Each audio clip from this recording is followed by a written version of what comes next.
intimacy, love, dating, marriage, romance, companionship, and breakup. Everything is on the table. It's Relationship Theory with Tina Laws.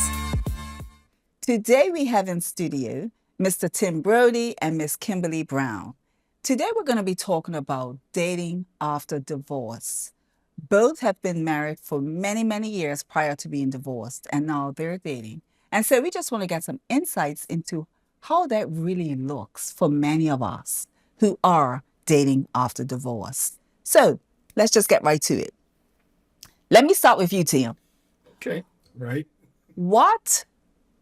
You were married for over 20-something years. For 23 years. Over 23 years. Why did you divorce?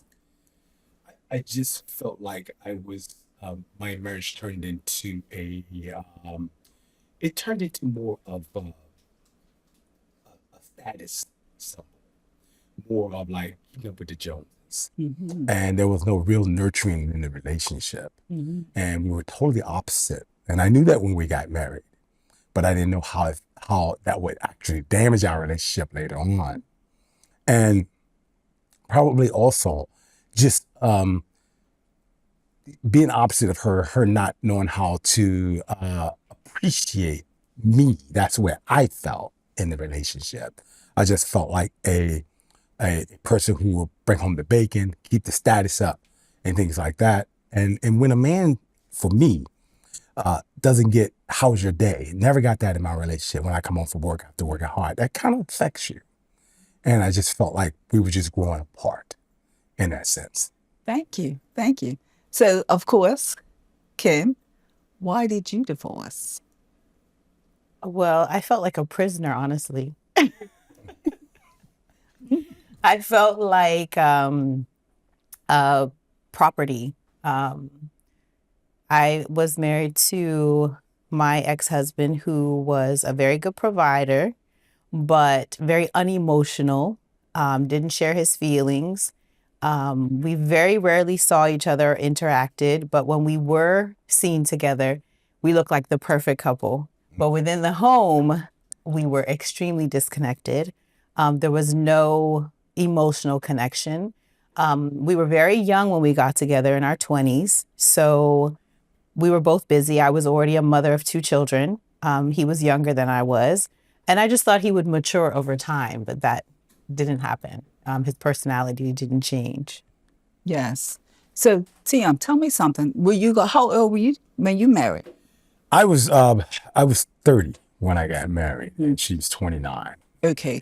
Would you say that played a factor into the decision later on to divorce, that you were so young and maybe didn't take time out to really figure out who you were as a person, leaving out as a couple?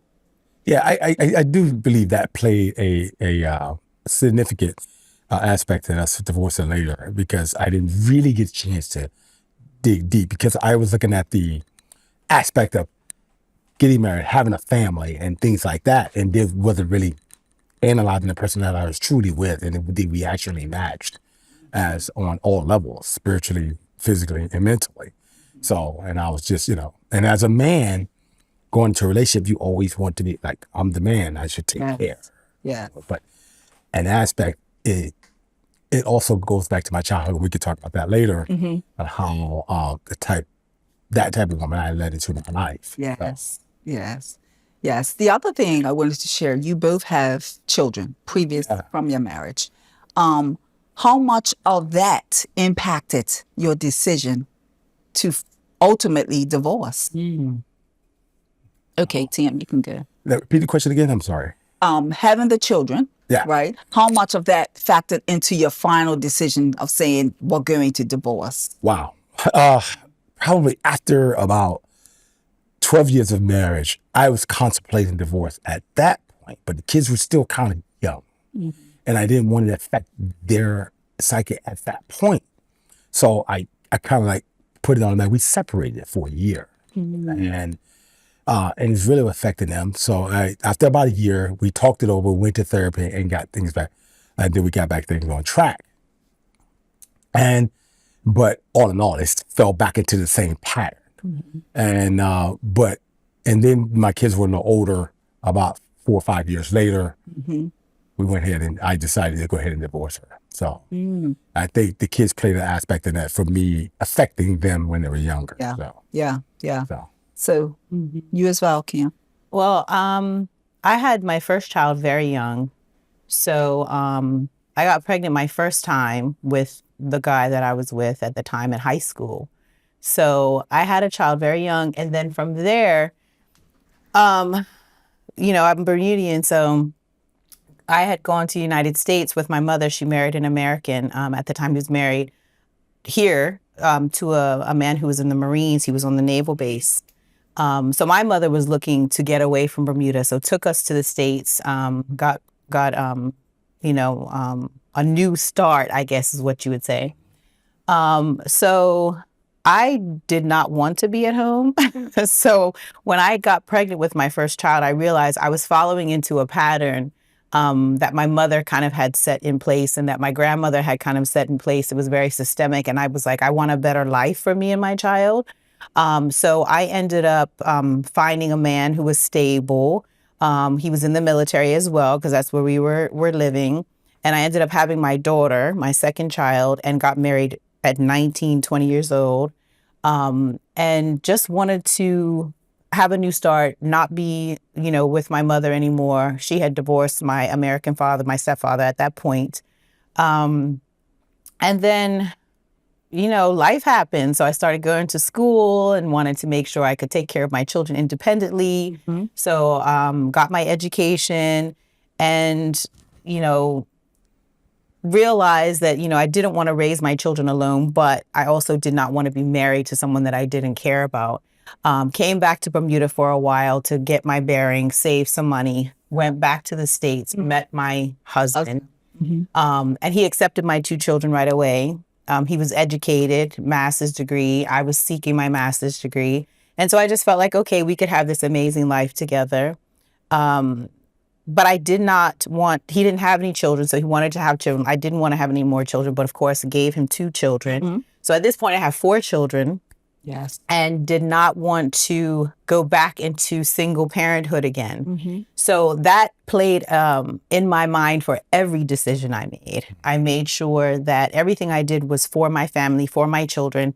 And my ex-husband, picture perfect life. You know, his family very educated, Black American, you know, Christian. They followed a path. Him and his sisters, his whole family, they have a set path, and they were doing very well. And I felt like my background was more dysfunctional, I guess you would say. And so I was like, okay, I'm going to kind of listen to what he has to say and follow his path. Then I realized 5 years in or so, I was like, this is not working for me. I don't want to be with this person. I feel like I'm changing as a person. And I wanted to leave, but I couldn't. I wanted to make sure my children had stability. I didn't want to be a single mother again. So you stayed and just kept counting the years until they were older, when I felt like they'll understand more when they're older and I can leave when they're older. So. Oh my goodness, thank you for that. Thank you. That was amazing because it shares a lot. And I'm sitting here thinking of my life, but it shares so much about what we have to experience and think about when you consider walking away from a relationship, whether it be a marriage or not, right? So we're going to be right back. You don't want to miss it. Come right back. We'll see you in a bit. Relationship Theory. We'll be right back after these messages. Crimson Multimedia is a full-service video production company. We can take your next project from concept to completion. We produce small one-camera setups to complex large-scale multi-camera productions. We offer editing, visual effects, and file transfers. We also broadcast and live stream both free and pay-per-view events. Visit our website at www.crimsonmultimedia.bm for a quote or to contact us. Let Crimson Multimedia film, edit, broadcast, and stream your next event. Intimacy, love, dating, marriage, romance, companionship, and breakup. Everything is on the table. It's Relationship Theory with Tina Laws. So welcome back to Relationship Theory. Now, when we left off, we was talking about the various things that each partner recognized about their partner when they were married. We heard them say the things that they thought were wrong. with their partner. So what we're going to start up with right now is, how could you, Tim, how could you have done something different? And let me say this again. What part did you play in the breakdown of your marriage? Let's start with me regarding when I was in my marriage. I in our first maybe 10 years, I gained a lot of weight. So I was really out of shape, and and when my daughter was 9 years old, let's just tell that story in the context of everything. She hugged me and she says, "Daddy, I can't get my arms around you no more. You're fat." Like this. That really affected me because my dad died at the age of 56. And that's heart attack, diabetes, and stuff like that. I said, "Oh man, I got to get myself back in shape." So I started this journey back when I was 42 to get back in shape, the best shape of my life. So, and as I started losing weight and things like that, I try to pull along my ex. I say, "Come on, let's go to the gym, let's do it together." But we're kind of out. She's like, "No, I don't want to go to no gym. I don't want to do this or that." And I'm like, and I'm trying, and I'm meeting new people and things like that. So the environments and things like that. So I think that affected me. That affected my head space. And I think I built a wall of arrogance, or that I'm getting better, I'm getting attention and things like accepting those things into my life. And I think that played a lot to me and how I always treated her well and made sure I paid all the bills and all that, the man, but my attention, she wasn't giving me the attention, so somebody else was giving it to me in a sense. So what you're saying is that when you started getting fit, getting fully yourself, and recognizing attention from other people that you probably didn't believe you was getting at home, you started to wonder. Yes. You started to wonder. So she was no longer as interesting, because now you got somebody else out there saying, "Oh my gosh, Tim, you look amazing. You're looking fit." Yeah. That's what happened? Yes, that's what happened. The part you played in that is that she was no longer good enough because you felt that you were. I felt that. Yeah. So I felt like I could do better. I felt that. So. Okay, I love it. And that was the wrong approach from my perspective, and I know that now. So it's just, Can't go back, right? go back. Right. So Kim, what part did you play? Because yes, we talked about your ex being younger. We talked about him coming from a family of everybody having everything together. So you coming from Bermuda, you said, with all your various issues and challenges and Bermudaism, right? What did you bring to the marriage that you can now look back and say, "Wow, this is the part I played, and maybe had I not, things might have been different"? Well, I come from a family of very strong women. So I've seen men in my various female relatives' lives, bringing home babies, and they're taking care of them, and they forgive and forget and keep moving on, and alcoholism and emotional abuse and all those things. So I just felt like I was the problem as far as my emotions, because I would share these things with him and he would tell me, "Well, you come from this type of background, so you have dysfunction, and that's not how you're supposed to behave, or that's not how you're supposed to act. You need to let me be a man, and you need to back down a little bit." So I created myself to be smaller and made myself what I thought was biblically and relationship-wise what a woman should be, right? So try to make the relationship work, because I didn't want to be a single mother. And I wanted my children to have, a good family life. So what was it about you, though, that showed up? What part of you showed up that you felt like he wanted you to, you was taking his manhood away? Right. So what were you doing and what were you saying that made him feel like, you're not allowing me to be a man? Well, if I ask you to do something, fix something, be present for something, I'm not going to sit around and wait for you. I'll fix the dishwasher myself, or I'll go out and get what I need myself and purchase it myself. And he would say, get my son's hair cut myself, or what. I don't want to keep saying it and nagging. And so he would get upset and say, I told you I was going to take care of it. You want it done when you want it done. And, you need to stop being like this. And you're creating the issues in our relationship. How I was parenting the children, I'm gonna give children licks. Like, that's what I do. That's how I was raised.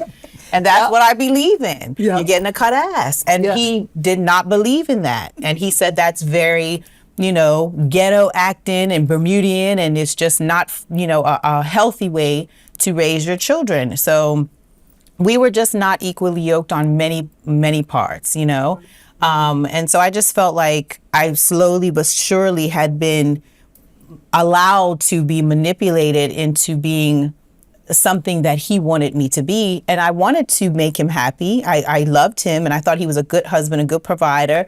But we just had completely different personalities. But I thought it would change over time, and it didn't. It just got worse. So, to the point where he wanted me to have more children, and I just felt like he was just trying to keep me trapped. And I would have given him more children. I have children very easy. I have 4 children, but I just felt like that was just another way for him to continue to have me trapped. And I was just like, you know what? He forgot who I am, and who he was when he met me. And I'm about to break. Like, this is starting to affect my mental and emotional health. And then I was in a state of depression where I would fantasize about, let me just go work and never come back. You know what I mean? Like, it just got really, really emotional, detrimental, and toxic for me. Yeah. And the thing I want to share is that, we're here talking about from your point of view, your lens. But if your partner, your ex-partner were here, Tim, what would your ex-wife say about you? Wow. Good provider. Caring man. But also she will probably, because she's in the state she's in now, probably that I am, I don't care about nobody but myself. Selfish. Yeah, selfish. Which is not even. So those are probably some of the things she would say about me. So although they're not here, you would say she would say at that time you're selfish, but you're a good provider. Basically, you do what you got to do. So, Kim, what would your ex-husband say about you? I know, because he tells me every day. I mean, we don't talk, but he says selfish, manipulative, uses my looks to get whatever I want, bossy, controlling. Yeah, those are those things that he says about me. So we're not just talking about what we see from our lens. We're also sharing with you what they believe and they know to be true from their ex-partner. So, one of the things I want to clear up here is that we're not badgering one person. We want to try and look at it from every spectrum, right? And we do know that relationships take 2. There's no one person showing up in a relationship. We all have a part to play. So in spite of that partner being younger and had a certain lifestyle that he wanted her to have this white picket fence look, and in spite of Tim, being very, very overweight at one point and then losing weight and thinking he's the stuff and the heck with her, they still had their point of view and they all contributed to that divorce. So we wanted to clear that part up. So you know what I want to talk about really, really briefly, Tim? When you talked about, you went to the gym, you had gained all your weight, so now you start losing your weight. Was there ever a time you had that conversation with your ex-wife about, this is not cutting it for me no more because I've lost weight and A, B, C, and D. What did that look like? Well, in a sense, I did kind of, but not in detail. Like, I kind of hinted to her, come on, let's go to the gym. Let's work out together. I would love that, because before I had built a complete gym in my house. Treadmill, a squat rack, everything there was in there. And I wanted us to at least try to work out together. She didn't want to do that either. And, but what really, really took off for me is because, when I became a spin instructor. When I became a spin instructor, that really took it to the next level. I wanted her to be involved with the people that were in that gym and stuff because it was kind of like a quote unquote family, but it's just like she didn't want to be involved. That was not her personality. She's an introvert and I'm an extrovert. So that plays a big part in it as well. So just for all this, because there's a lot of people in the gym, one partner or the other. There are a lot of couples as well, but one or the other. So for you, your perspective is when you went to the gym, you built some newfound confidence as it relates to I what? agree. What other people were saying, or how did that look? Well, what other people were saying, how they were praising me, as spin instructor. You're one of the best spin instructors. You're this, you're that, and stuff like that. I kind of let that go to my head a little bit. So, and that's probably contributed to how I saw her as well. And I didn't recognize that until I was already out of the relationship. So, marriage. Thank you. So Kim, I wanted to go back. We talked about earlier how he was younger, right?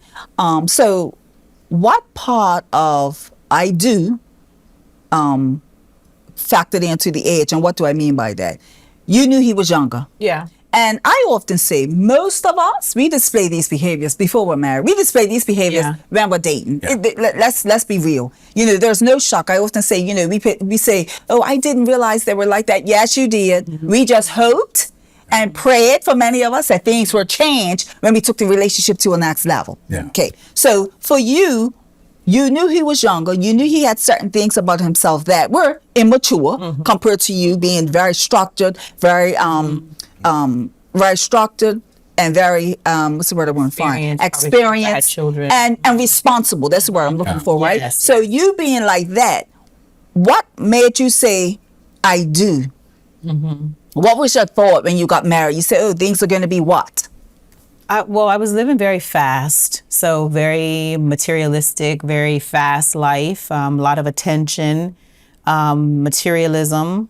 And I think too, like for both of us, our trauma from childhood and the relationships that we saw examples of for us dictated kind of how we were moving in those relationships in our life, or how we felt about ourselves. He had a father that was very accommodating to his mother, and I had a mother who was very strong-willed and aggressive, and my father was had a lot of issues, alcoholism, things like that. So I kind of had a different mindset about the relationship, and I started seeing it as being unhealthy. And so, that's why I chose this type of a person, because he was totally opposite to the type of people I had seen in relationships and the type of people I was continuing to date. Yeah. So he was more subdued and quiet, introverted, calm, structured in a sense where he was doing all the right things, but he wasn't very driven, but he was consistent. I knew what to expect from him.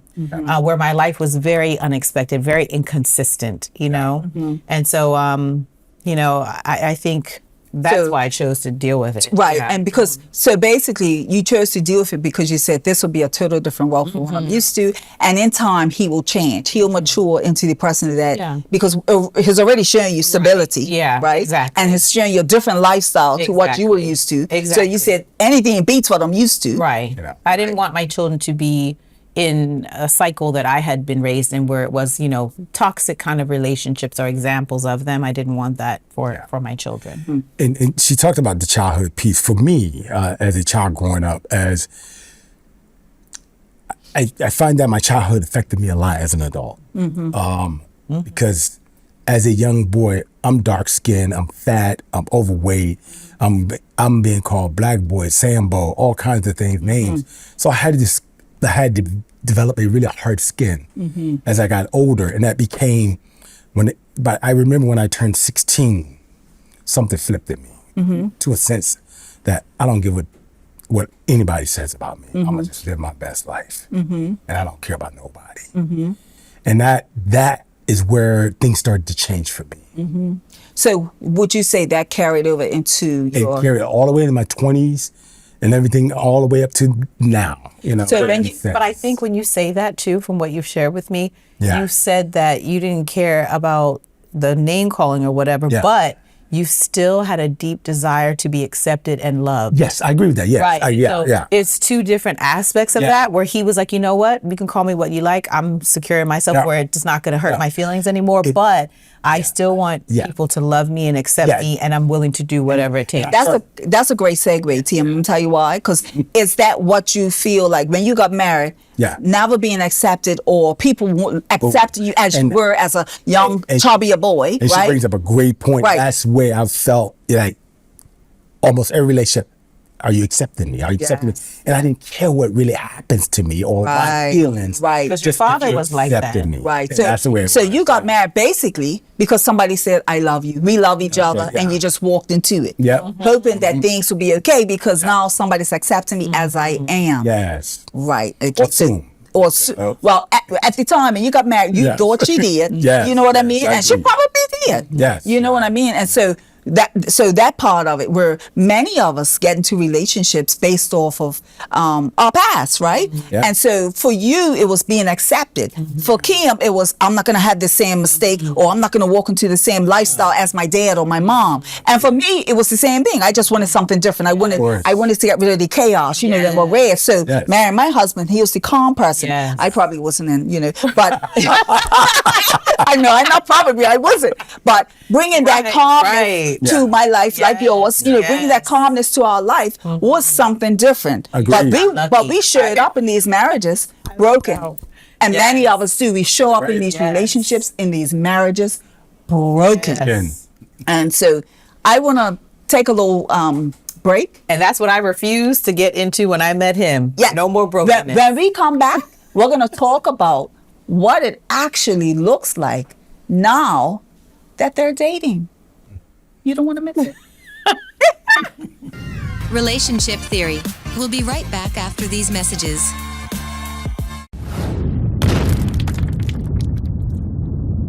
Do you wish there was more local content on TV? Do you want to see quality local content on TV?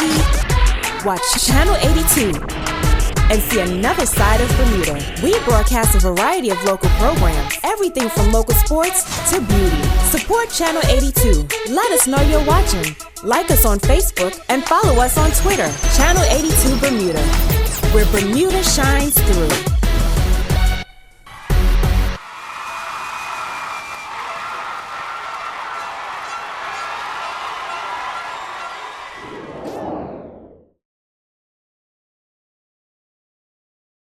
Intimacy, love, dating, marriage, romance, companionship, and breakup. Everything is on the table. It's Relationship Theory with Tina Laws. Welcome back. Hi guys, Tina Laws here, your host. And when we left off, we talked a lot about what it looked like in their marriage and what contributed to their divorce and all of those things. Now we want to talk a bit about what does it actually look like now that you're dating after divorce. And when did you realize that you had to be vulnerable and let go of your fear because you're now, I'm ready? When did you know was that time to actually date or start over? Wow. Let me answer this for me, from my perspective. When I first came out of my marriage, we separated for a year. Mm-hmm. I mean, I went out and things like that, but I didn't get into a serious relationship or anything like that. Mm-hmm. We separated for a year because that's what the law allowed. Separated for a year because we were married for so long in the state of Maryland, and then you can finalize divorce a year later. Mm-hmm. So I did that, came back, visited the kids, worked my butt off, paid bills and things like that. I was living at National Harbor at the time in Maryland. And then after we divorced, started getting back into the dating scene, dated different women here and there. Mm-hmm. They were, some of them probably I shouldn't have never dated. But I didn't realize what I was really accepted into my life because I was just wanted to be, Accepted. Mm-hmm. And I didn't even realize that I was going through it. So I dated multiple women, in the area and things like that. Told them that I wasn't trying to be serious or anything like that, and that's the way I carried it, until I ran into a woman from Richmond, and I who I thought was somebody I had a good connection with, and she kind of, to get not into details, she kind of played me because she was a passive aggressive type person, and I didn't even recognize that at first, and I just felt like thought I was going somewhere, and she maybe felt like I was going somewhere, and then it wasn't going somewhere. It wasn't going. They ain't going. It's like Back and forth. Yeah, and I just didn't recognize that because you know, I'm thinking, I'm like, this is. I guess this is what I'm gonna have to accept. And I kind of like accepted that, and I just felt weird. And we was with a crew of friends and things like that, and we were hanging out at people's houses and stuff like that. But it really never took off. Right. But I thought it was going to take off. And I poured in a lot of time to it, and I said, okay. I kept telling to myself, it's gonna get better. It's gonna get better. It's gonna get better, and it never did. So how about so let's full speed ahead So, to the change. Dating Kim. yep. When did you, because now you had been divorced, Yep. you had done several dates, right? Yep. And then you met somebody that you thought was it, and she was just playing you, so you felt right. It didn't work out, and you took it because you kept thinking it was going to change. So now your love's probably depleted, or the thought of Yeah. ever finding true love's depleted because you're saying, well, this is not going to happen. Yeah. When did you get to the place of saying, or who did you get to a place of saying, it's time for me to be vulnerable, Yeah. and I can probably let go of some of the fear of failure? It took me a while to get to that point, even after I met Kim. I was still in my head in that space of being wanted. And when I first met Kim, I thought she was so beautiful. And she was really a real type of woman. I was like, no way, like, to myself, in a sense. And I was like, and I was kind of like in that in between space. And I was like, and she wasn't having none of that. No. And I really, really liked her at the time. And I thought she was real cool, laid back and chill. But I just didn't know how to break away from that aspect. My mind was just going through things, and I just didn't know how to break away from that. You know what I'm saying? So we went through our troubles as we got deeper and deeper. And we got to a point when it was really bad. And I said, I got to do something. And So let me stop you right there. I'm sorry, Tim. Let's tell our viewers, what was that trouble? What would you say that for some reason it followed you? What was that trouble? What did it look like? Was it money? Was it overeating? Was it the gym? Or was it women? Me being disrespectful. Okay. And that's one thing she does not stand for: untruths. Someone being a liar, and someone not being truthful, and someone who's just totally disrespecting her. And I agree with that. So and I was trying to still get with her at the same time I'm still doing this over there and coming to the gym with other women and stuff like that. That was not gonna fly. So but it could fly. Yeah. Because I said we can kick it. Yeah. But We can have fun. Yeah. But know that I'm going to be doing me and you do you. Yeah. And you were like, no. Yeah. Because I wanted you. Because I was like, just keep it real. Yeah. And because in my mind, in the back of my mind, it's like I really wanted her completely. So but I didn't know how to separate the two. But God, we got to a point where it was really bad, and then it just, I had to do some self-reflection. And I took weeks and I did some self-reflection. And I said, man, I'm cutting everybody off. I said, I'm not doing this no more. I changed my number and cut everybody off. Women, everything. Yes. And I just had to get into who I am. Yes. And what I really want in a woman. Yes. And would you say a lot of that had to do with, did you have any support, any therapy or anything like that you would say attributed to this change? Yeah, I agree. We talked about it, and I went to therapy, helped me learn a little bit about my childhood and how it affected me now. Yes. And some of the things I was doing and saying, and my words got to match, my mind and my words got to match up. Yeah. And how I'm doing things, and that can't ever be off. Yeah. Yeah. And it cannot lie. Yeah. And the men's group at my church really helped me as well. So. Yeah. So, one of the things I often hear is man saying, I really, really want her. Yeah. But I don't know, Tina, something about this one. This is my old lifestyle. How do I cut it off?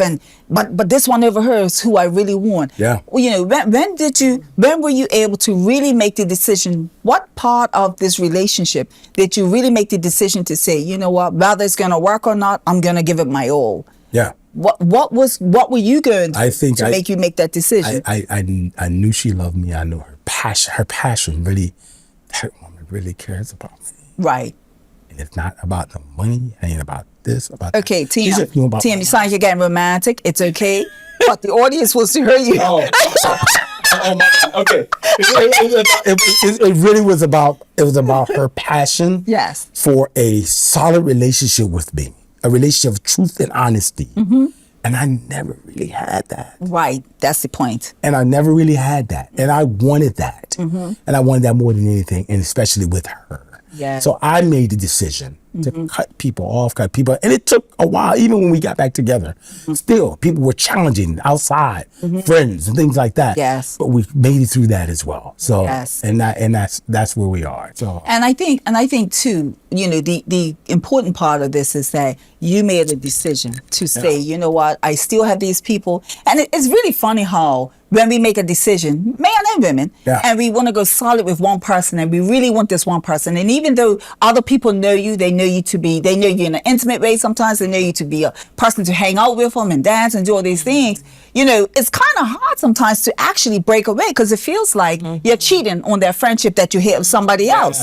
So I think it's commendable when we can make that decision to say, you know what, I'm gonna stand solid, because I had to do it too. We all have to do it, right? We all have to walk away and say, although this person knows me this way, although we probably grew up with them, and, we've been kicking it for this and this and this, to help you emotionally, physically, mentally, whatever it is, you have to make the decision to say, I done it with my husband. You have to make the decision to say, cut. Because this is what what do I really want? And I think that's key. I think that's key. Because we make a decision. To keep his friends in his life, because I'm so chill. Like, I'm like, you can be friends with whoever you want. I don't care if it's a woman, a man, whatever.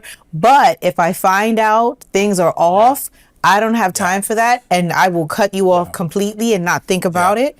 For him, I was totally against my grain of the person I am. I kept forgiving or trying to open the doors to talk to him. But I was like, you don't have to cut your friends off, right? They just need to be respectful. But the problem was the types of friends that he had in his life would say, we've known you way before her. So you choose us or her.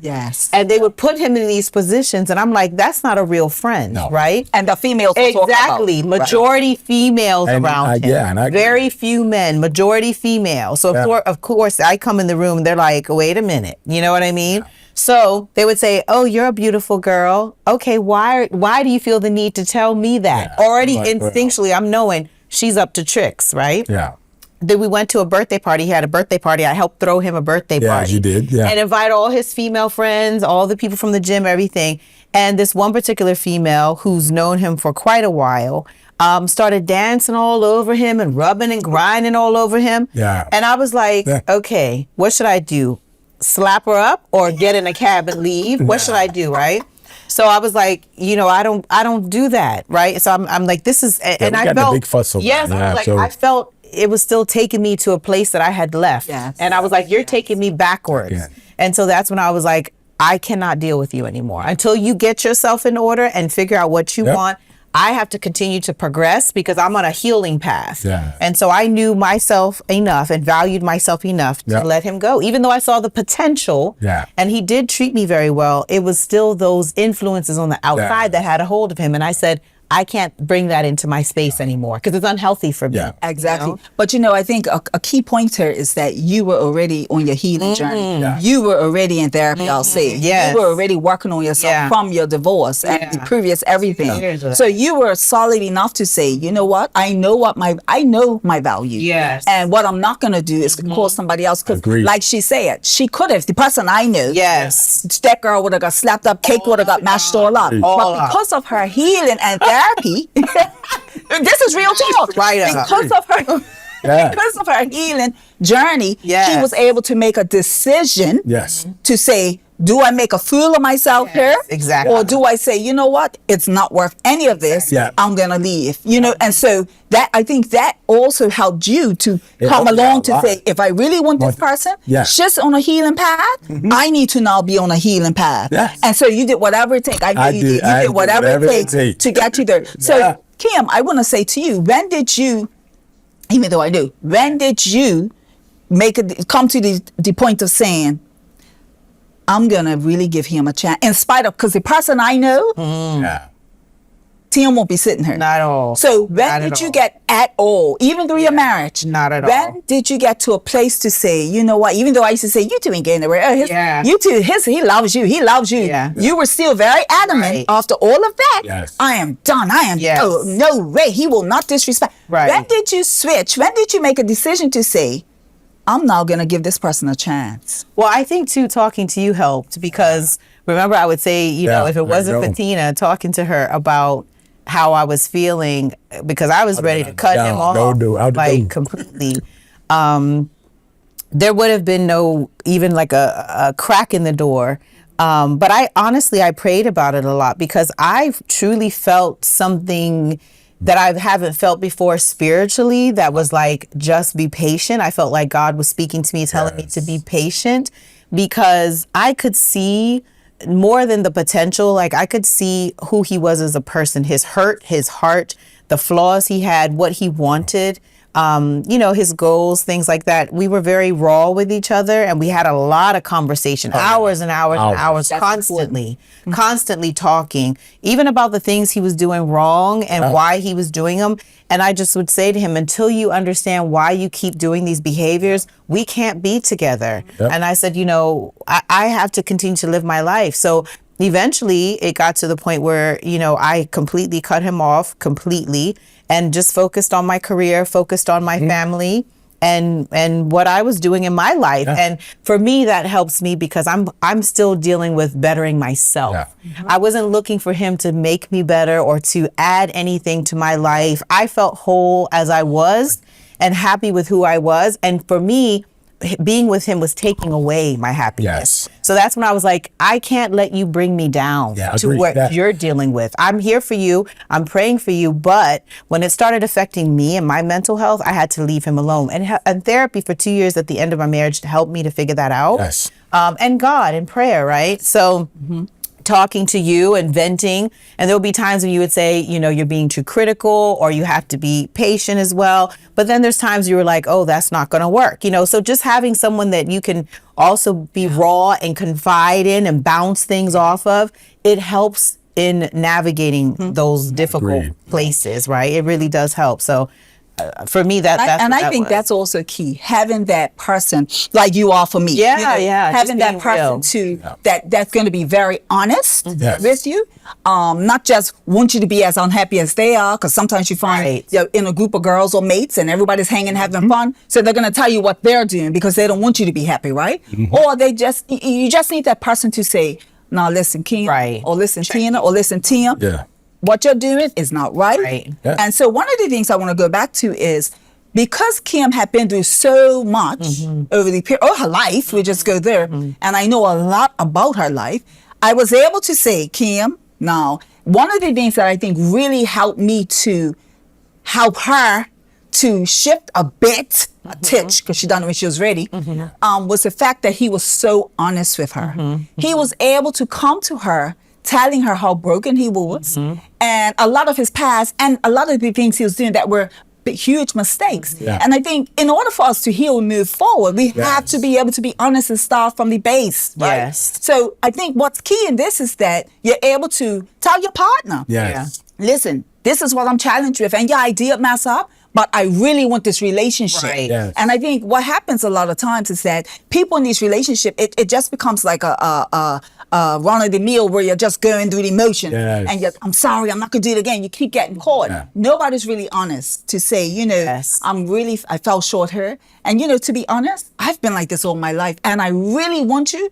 I don't care what it takes. And you have somebody, it could also be the man who's healed, like my husband. Yeah. Like that's our person to have patience with Right. and say, listen, Yeah. in order for this to work, you have to do A, B, C, or D. And then you have to start doing it. Right. I can say for myself, with my husband, I was the one that was, right? So when I came in his life, I was the project, as he calls me, right? So I was the person that was the project, but he had patience with me, right? I had come from an abusive relationship. So somebody that was a womanizer, that, you know, every time I turned, my phone was ringing, somebody saying, oh, his master be his master. So when I met him, and even though he was single for a while, sorry, baby, I'm talking about your business. Although he was single for a while, yeah, he's sitting right there. Right. Although he was single for a while, he had women friends too. Yes. You know, and so one of the things I admired about him, and I think why I said that was because he told me. You know, and I was like, what? But I think he forgot some of this stuff as we was going. But They always do. But you know, I think what helps a lot in most relationships is that you're willing to come Communication. clean. Yes. Even though we all make mistakes, my marriage, we had a lot of mistakes. You have, I think the important part is that you admit your mistakes, and if you really want to be together, you know, for you guys, and I say it's a blessing because you guys got to think about things before you got married and get help and get therapy and have people in your lives that were supportive of you. Yes. With me and many of us, we don't. I walked into a relationship broken. Yeah. I got healed throughout the years. Right. And so Still today. it's a process. Every day. And so I say that to say, you know, so some of us do walk in healing in the beginning, and then some people like me who have been in relationships for so many years that we bring all those things from our past in relationships. But the one thing that I do know, and God's helped us a lot too, but one of the things I do know to be true is that when you're honest about it, when you're very honest as you can be, right? I think that is the open door for you to start your journey of healing and becoming as one versus apart. Yeah, I agree. Honestly, and I think I'd still be married today if my ex-husband had been honest, because I did love him and he was a good provider. But if he would have been honest about his infidelities, which I know he had, I had never, but I would have still probably forgiven him and worked on the relationship because we were together for so long and we both had flaws. Yes. Yes. And so on that note, we're going to be right back. You don't want to go anywhere. Relationship Theory. We'll be right back after these messages. Watch Channel 82, content anytime, anywhere, on demand. Go to Channel 82 Bermuda on YouTube. Watch all the archived and new videos. Enjoy our latest video podcast from top local hosts. While you're watching, don't forget to like and subscribe so you'll be notified when new content is posted.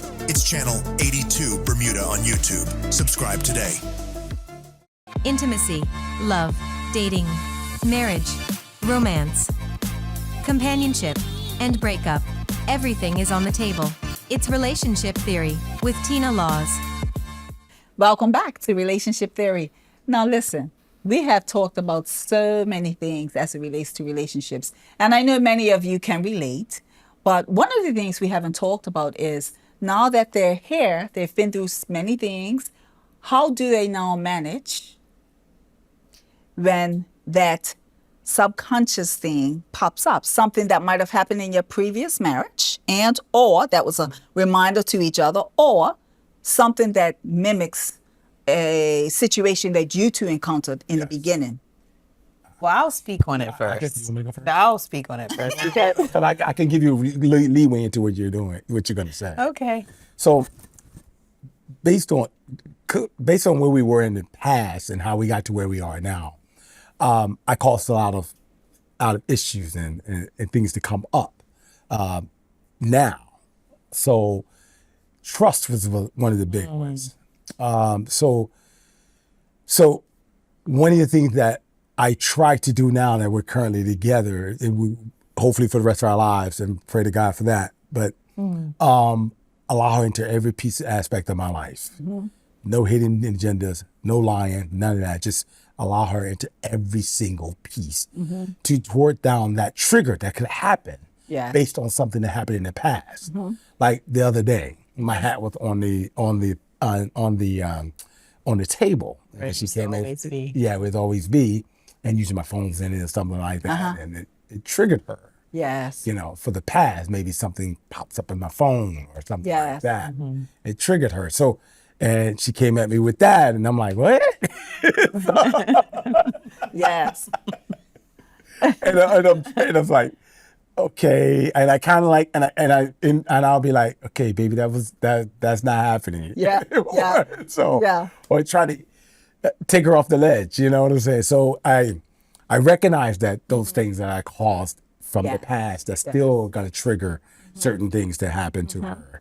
But I recognize it as something that I have to try, so I don't put my hat down there no more, or this or that. So Yeah. I try to correct those things, or try to make her feel a little more at ease, Right. by doing things and incorporating everything that I do. So eventually, because like you did unconsciously, you just put your head down and you Yeah. feel how you usually do because you're not even thinking because you're past that stage. Yeah. So, it's going to come up. You are going to Yeah. unconsciously rest your head down and put that finger there again because it was a habit, Yeah. right? And you moved on, but now for Kim, it triggered something. So Kim, let's talk about what that triggered. How did that make you feel? Because we heard from his point of view. Yeah. So, I mean, it happens where I'll have a dream or I'll see him do something and it will remind me of a situation. And that particular day, things happen all the time where, I'll stop and think, but then I'll just kind of let it go. But that particular day, an alert came up or something and it looked like his phone was on silent. And he used to do that all the time when he would come to my house. He would sneak and put his phone on silent. So I said, why is your phone on silent? Right. And so he was like, it's not on silent. And I don't think it was, but I thought it was. It triggered that thought in my head. Right. And he's like, are we doing this again? And he was like, it's not on silent. He's like, look. And he's like, you want to see my phone? Here, you could see my phone. I was like, no, I don't want to see your phone. I've never wanted to see your phone. But, it just made me think of that. And I was like, do you remember when that would happen? Do you remember can you imagine how I used to feel all the time? Yeah. And so he was just like, that's not going to happen. We've been good for almost 2 years. It's not going to happen again. And he was like, is this going to always be like this? And I was like, I don't know. Maybe it is. Then what? You know what I mean? Yeah. So, he was like, then I'll be here and we'll just figure it out. We'll walk through it. You know what I mean? And then I'm just like, you did that. I didn't do that. You created this. I caused it. He's like, I know. I understand that, but I'm not that person anymore. Or I'll have a dream and I'll be like, you know what? I had a dream because he used to go to the DR on guys' trips, right? Yeah. I was like, I had a dream that you went to DR and we were here chilling and somebody found you and knocked on the door and it was your child from the DR, right? So and I was like, you could have a baby out there and not even know it because I know you were not protecting you. So I know you were out there like that. He was like, wait, where's this coming from? He's like, I don't have any children in the DR, Kim. These kinds of things happen. And I'll just be like, you're disgusting. I can't believe you were doing that. And he was like, Kim, why are you doing this? Those kinds of things happen sometimes. And then he just is calm and reassuring. And he's just like, hey, if you need to get it out. I love you. And he's like, I hope it ends soon. But hey, I'm here if it doesn't, Yeah. And so those kinds of things will happen. And I just kind of have to vent and get it out of my system. Yeah. And then I apologize. But he understands. He put me in that place, even though, and my thing is, things will be going really, really well for a while, but in the past, things would be so good too. Yeah. And then these things would happen that would be devastating. And I would be like, are you serious right now? And so it's hard to start relaxing. It's hard to put the wall down completely because I'm like, this is too good to be true. Yeah. Like you've been too good for too long. And and I'm like, something's gonna happen. But on the flip side, I know that he has to deal with stuff for me too, because there's men that were very high level kind of providing type men or whatever, and he has to see them in the gym. And they will treat him poorly and act shady to him because they tell me like, you're too good for him, or you don't need to be with a man like that, because they know his dirt. And so they'll throw it in my face. The guys will tell me, that's the kind of man you want. You know what he did to you. You know he used to run around with this girl and that girl. And here I am, and I'm a good provider. I have all these things. I'm here for you. I've been trying to get with you. Why, But to me, it's not about the surface things. Like our connection is so deep that, I look beyond that. But I know he has to. And things like they that. do. And I know he has to deal with things too. So I just try to have grace and understanding and know that we're both dealing with different things, right? We just so in tune now, man. Yeah, we're really close. We try to keep our peace Us, that's Peace is most the im- that's priority. priority for us. And I think that's key because this happens. We're human, right? I often Yeah. say to clients, "You're not a robot, right? So you're gonna have feelings." And I think for you guys, I think what's key is that when we do experience challenges in our previous relationships or our current relationships, I think the key part is giving each other grace. Yeah. You know, giving each other the grace to say, okay, I know I created this. Let me just let her jump off that ledge or walk off the ledge before she jumps. Right. You know, but giving her that opportunity to say, "Ha," and then get it out. I had a dream, and you was down Right. the yard, and Right. deep down, I know his thinking to himself, "Where we going? I'm looking at her again." Well- the last time was a dream about something else. So- Right. Yeah, right. talking about our dreams. Yes, you know, and then even having to see those people you all talked about the gym, Yes. having to see those same people that you probably were involved with at the gym, just using that as an example. Yes, it's you know, true. you got to be able to give each other grace, and you got to give each other the opportunity to trust each other again too. So sometimes people get so suffocating where they don't even let you breathe. Right. So how do you know you can trust this person again? So sometimes we have to give that grace. I know for myself, if I see a show or, you know, looking on something Lifetime or something, and it takes me back, and I'm talking about Yes. years ago, Right. I'll look at my husband and he knows it's coming. So this is normal, guys. I go through it too, Yes. right? But I don't go Yes. off the ledge like I used to. Right, So, right. you know, my husband, we'll be watching something and I'll say, so what were you thinking when you did that? Right. Here we go. Right. Right. That's what I do. So what, that triggered something in you? Right. You know what he'll say? No, we're going to do this. Right. That's what See, he this does, is right? why we're not going to watch these type of shows. Right. That's why we watch so much action shows. Right.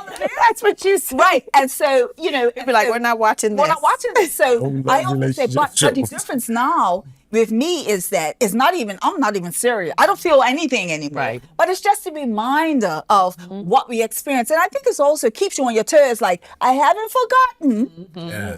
And I know what you're capable of. So what we're going to do is remind you in case you forgot, because you guys don't Right, forget. right. Likewise, women don't forget, right? Right. But I think it's just a reminder to say, babe, we have come a mighty long way. Yes. Or, babe, you've come a mighty long way and you don't want to mess up and go backwards, because remember how long it took, how many years it took for us to trust each other. So I say all that to say, you know, I think the safe piece in all of this is giving each other grace when you mess up Yes. and have to start over. And sometimes, because I know sometimes people say, look, we're working it out. I don't want to hear it no more. Yeah. And I'm saying to myself, well, Yeah. wait a minute. When you get a burn or Yeah. when you injure yourself, how long does it take for it to Right. heal? You know what I mean? Everyone's different. And so your heart is even more important than that. So how do we heal if now you're disregarding or dismissing me because I'm still hurting? Yeah. Right? And so I think what's key in this for you guys is that you've given each other the grace. And I know, Tim, you probably give Kia more grace than she'll give you. But I think like something you said in the beginning is that she came to you a little bit more whole. She came to you focused. She came to you Yes. knowing her value. did. She came to you genuine and honest. Yeah. And so when she walked into you, she was already where she wanted to be. Yeah. Right? And she's still growing, but she's where she wanted to be. So on the flip side of that, you wasn't. And so now she's looking like, oh, yeah, I've always been me. Well, one, you said something about burns and scars. Yes. Every burn and every wound is going to leave a scar. Yes. So we need to, right, as men, as me, we know we left a scar on you. And sometimes when we look at that scar, it reminds you. Yeah. And we need to understand that as men. So that's one of the things that I understand now. So And I when think you're too, going- yeah, so- like making sure we spend time together. Yes. Right? Because life is so busy and our families they just pull us in so many directions. We're exhausted all the time. But just making sure we spend time together, course. that even if it's just a weekend in bed, having sex all weekend. Yeah. Like just, Yeah. you know, just show. No, but I feel like we have to give them that attention, Yes. Yeah. physical, especially like for men. Yeah, we have to make sure we're being physical. We have to make sure course. he's being emotional for me, because then I won't want to be physical. Yeah. You know, having time together, doing things together, finding, even if it's just like a quick movie or something, you know, something. Yeah. We have to do those things. And then he'll show me, like, he thought of me and brought me like a cupcake or muffin or something, and I brought him a t-shirt or just, you know, little things here and there, right? Or he'll send me flowers sometimes just to send them, you know, and just be like, I was thinking of you and I love you or whatever. Just little things. It doesn't happen all the time, but just like little things that sporadically happen, Yeah. I think helps, you know, in those moments. And there are temptations for him, more so for me. I mean, men do try to talk to me and stuff, but these young women are they're a lot, they have all kinds of body parts hanging out everywhere constantly. Yep.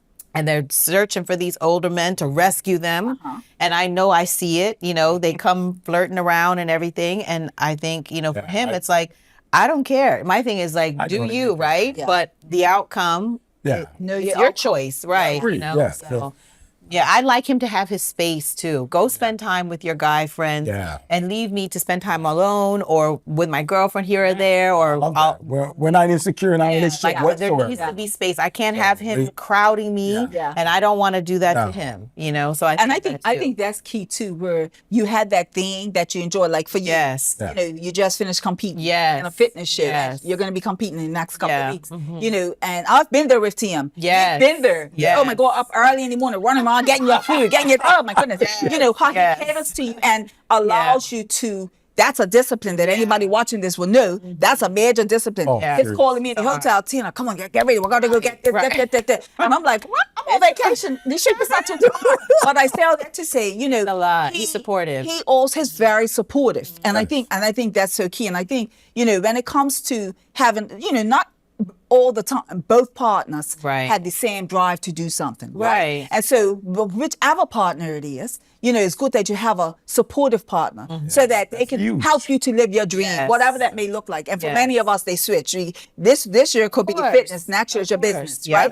And so we all, and me is always one day or the other. But I say that to say it's so important to have that supportive partner. That's number one. I also think too, what's so important about this whole picture is that being able to recognize those triggers, recognize those things that work and don't work for you. And I think too, having the opportunity to say, what, babe, you go do your thing, I go do my thing. But at the end of the day, if this happens again, you don't have to say it, but at the end of the day, if this happens again, we know what the repercussions are going to be. We already know. So I think as we get older, the other thing too is, we talked about earlier how there are so many younger women or just women, period, and or men, who are looking for help me, right? And they look at relationships that's been together for years and years, and they say, well, what is it about them? Or they look so tight, right? They try to get in, and I think that's important that you recognize that too. Is that you know what's going to happen there. The other thing I want to talk about is time. Spending that quality time. We cannot go through major events in our relationships and keep those same behaviors. Right? So if you knew your mates or your ex-girls were triggering and what they want, and you went to Kim and you kept doing those same things, that's not going to work. It's either one way or the other, right? Ain't no gray area there. There's no gray area. And I think your loyalty at this point is to your partner if you decide this is who I want. And I think that's key. And I think a lot of people mess up because they say, you're not going to take me from my friends. These are my friends. But the reality is you got to build that relationship up again, become solid in who you are, and then branch off when you're both comfortable enough to say, I respect you and know that I respect you enough that I'm not going to embarrass you once again. So I think that's key. And I think that's the point that we need to, So I want to say this to you guys. What if you can share, Tim, something that you think that you can help somebody else with was married, divorced, but was a people pleaser. Basically, you wanted to please and you didn't feel like you was accepted or you weren't really acknowledged. Nobody really appreciated you. If there's a man out there right now that might be feeling that way and might be married and the marriage might be a hot mess, the children's a hot mess because they're looking at all this hot messness, what would you say to him? My advice to a man who's went through something similar to my situation is probably if he want a woman that's a strong woman, that's on the same page as him, he needs to have a woman that guards the peace of their relationship like no other. Peace is always peace of mind, peace of soul. That for me, that's the most important thing. So what should he do for himself though? He needs to self-reflect and understand who he is and what he deserves in his life. And how did you get there? By just meditating in the Word of God, in the Bible, and just men's group and therapy, and being strong men around me. And not having a bunch of women around you. That's not gonna work because that's gonna just tempt you to do even worse. Okay. So, Kim, if you can speak to a woman that might be still married, has children, whether some's for the husband or not, and whatever her past is, and she's feeling like a prisoner, basically. What would you say to her? For me, I think I would say live your life for you first, because I think that when we have children, we live our lives for our children and our partners, and we forget self. But if you don't have a sense of self, and that doesn't mean you don't take care of them and love them and provide for them, but it means if you're not healthy and whole first for you and know the kind of life you want to have, you cannot have a happy life for your children. Because I thought I was doing the right thing by my children by sticking it out, but now they're older. They said, we knew. We saw how unhappy you were. We heard you guys fussing all the time. We wondered why you didn't leave way before. So if the person that you're married to is not on the same page with you in many areas, and you've sought support and therapy and you know, trying to mend the relationship, if they're not bought in and you don't see the same commitment or see the change over years, you have to create a point in your life where you say, this is going to be the point where I can't go on any longer. Because 5 years turns into 10 years, 10 years turns into 20. And then your children are growing and they're being affected by the trauma, the arguing, the, you know, lack of an example of commitment and emotional support between partners. What you're showing them is what they're going to mimic in their relationships. So if you truly love your children, you have to love yourself first. And so I would say that love yourself first and create a plan for yourself that, you know, once I reach here, I'm not going back. Okay. So that's what I would say. You cannot fix the relationship by yourself. Hoping and praying alone is not going to fix the relationship. So. And I agree. And thank you for that. And I agree. And the part I want to add to Tim, and that is 100%. That's the only way that we're going to get help or even move forward to figure out who we are and what we want for a better or healthier relationship. And not necessarily sometimes you walk away from your marriage, but you have to get help first. Yes. So for Tim, I would say to you, one of the things you mentioned earlier was that, you know, in order for you to gain a sense of who you really were, you had to place yourself in those positions of therapy, man, strong man, positive man support, Christian support, lean on your faith. And ultimately figure out, you know what do I really want my life to look like? That's right. And so with all that being said, I want to thank you for tuning in once again, as always. And as always, you know, think about self. What do you really want out of your relationship? And remember, relationships take two, not just you.